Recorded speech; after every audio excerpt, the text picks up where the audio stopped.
શું કામ 1000 વર્ષ ગયા હતા આ ભટ્ટ સાહેબ બોલ્યા મેં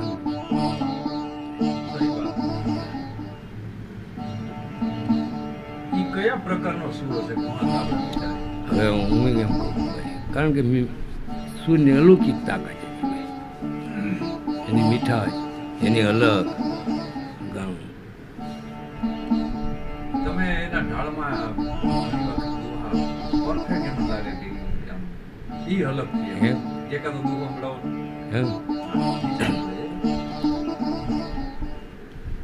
તમને ગમતું હોય પણ ધરતી જોન કોરઠ જગ જૂની ગઢ જૂનો કરનાર પણ ત્યાં તો ખાવજડા જોન ક્યાં જળ પીવે એના નમણા જોન નર ને નારી